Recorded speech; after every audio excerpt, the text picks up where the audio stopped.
Assalamualaikum warahmatullahi wabarakatuh. Halo semuanya, perkenalkan nama aku Dina Mayasari. Dan di video kali ini kita akan bahas tentang film. Ya, kita akan ngomongin tentang film Budi Pekerti yang disutradarai oleh Wregas Banuteja.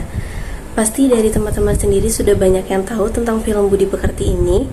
Nah, film ini tuh menarik untuk ditonton dan juga menarik untuk diulas dan dibahas kembali. Salah satu alasannya karena film ini benar-benar relate dengan kehidupan zaman sekarang.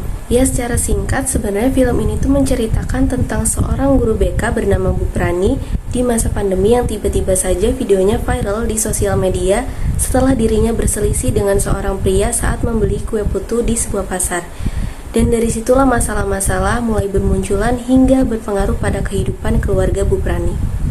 Dari munculnya banyaknya hujatan, masalah ekonomi keluarga, hingga terancamnya pekerjaan dan lain sebagainya. Setelah menonton film ini, pasti teman-teman akan merasakan bagaimana mengerikannya sosial media ketika disalahgunakan, mulai dari berita hoax, clickbait, sampai hal-hal lain yang berhubungan dengan perkontenan. Dari film ini juga bahkan kita bisa melihat gitu bagaimana kehidupan seseorang itu bisa langsung berubah 180 derajat hanya dengan hitungan detik saja karena sosial media. Ya, tentunya dari penjelasan singkat tadi kalian bisa nangkep lah ya bahwa secara garis besar semua kejadian-kejadian dalam film ini benar-benar sangat relate dengan apa yang kita alami di zaman sekarang.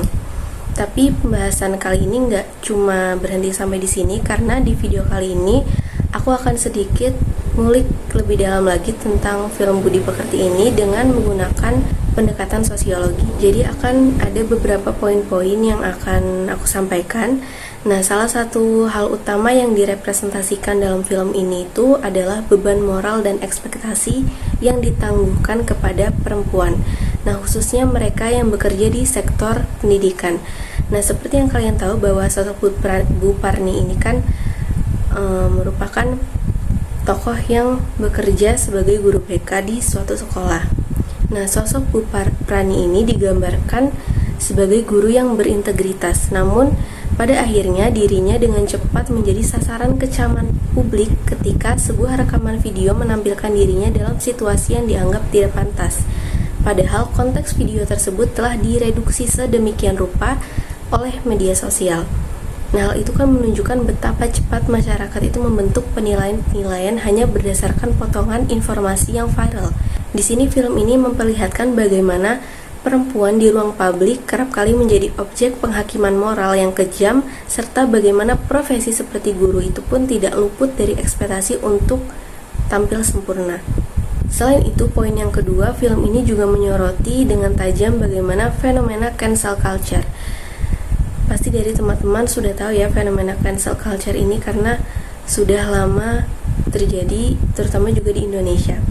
Nah, seperti budaya menghakimi orang secara terbuka di media sosial tanpa proses atau pemahaman menyeluruh lah terhadap konteksnya. Nah, hal itulah yang menjadi isu utama yang dibahas dalam film ini. Nah, masyarakat dalam film ini tuh digambarkan mudah tersulut dan terlibat dalam pengadilan sosial yang tak mengenal ampun.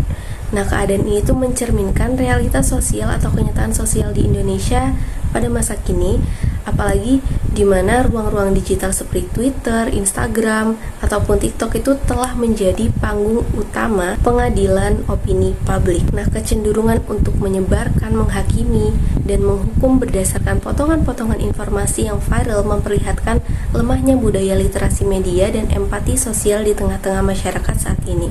Nah, poin yang ketiga, film ini juga mempresentasikan konflik antar generasi dan pertarungan nilai antar tradisional dan modern.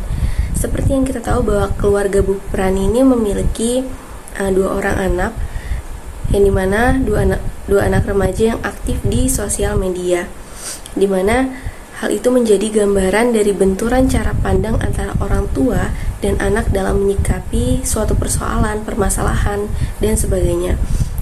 Nah, di satu sisi, Bu Prani ini masih terikat pada etika konvensional yang menjunjung kesantunan, sementara anak-anaknya ini hidup dalam dunia digital yang cepat, yang terlalu terbuka dan seringkali kasar. Nah, hal inilah yang menunjukkan bagaimana perubahan teknologi ini mengubah pola pikir pola komunikasi dan cara masyarakat merespon masalah sosial, serta bagaimana nilai-nilai lama itu seringkali tidak lagi memadai dalam menghadapi realitas yang ada, yang baru saat ini. Nah, dari kisah film Budi Pekerti ini yang bisa dibilang sederhana namun sangat menyentuh, film ini tuh berhasil menunjukkan bahwa media sosial meski membawa pengaruh positif seperti memberikan kemudahan untuk berkomunikasi, namun juga menyimpan potensi destruktif yang besar. Nah, film ini tuh mencerminkan kecemasan kolektif masyarakat terhadap reputasi, privasi, dan keadilan di tengah-tengah masyarakat yang semakin digital. Nah, dalam lingkup sosiologi, film ini tuh dapat dilihat sebagai bentuk kritik sosial yang tajam sekaligus refleksi atas kegagapan masyarakat dalam menghadapi perubahan zaman. Di mana film ini itu bukan hanya menyuguhkan sebuah cerita fiksi, namun film ini juga membuka ruang perenungan tentang siapa sebenarnya yang berhak menilai dan bagaimana kita harus menyikapi atau gimana kita seharusnya bersikap dalam era ketika kebenaran bisa dibentuk oleh siapa saja dengan sepulang video dan akses internet. Nah, kita sebagai penonton tentunya dari film ini tuh kita diajak untuk nggak hanya menyaksikan penderitaan Bu Prani yang merupakan tokoh dalam film ini, namun kita juga harus merenungkan bagaimana kita sebagai bagian dari masyarakat dan apakah kita pernah ikut menghakimi tanpa memahami konteks tertentu, apakah kita sadar akan dampak media sosial terhadap kehidupan nyata seseorang. Nah, melalui pendekatan sosiologi ini, film Budi Pekerti ini dapat dipahami sebagai bentuk kritik sosial seperti yang sudah saya singgung sebelumnya, sekaligus refleksi atas wajah masyarakat kita sendiri. Nah, film ini juga bukan hanya untuk hiburan, namun juga sebagai pengingat bahwa setiap narasi itu memiliki dua sisi dan bahwa empati itu seharusnya lebih kuat dari sebuah prasangka. Ya, itu tadi merupakan pembahasan singkat dari film Budi Pekerti yang sudah saya bahas dan ulik melalui kacamata sosiologi. Itu saja yang saya dapat sampaikan. Sebelumnya mohon maaf atas kekurangannya. Terima kasih dan sampai jumpa.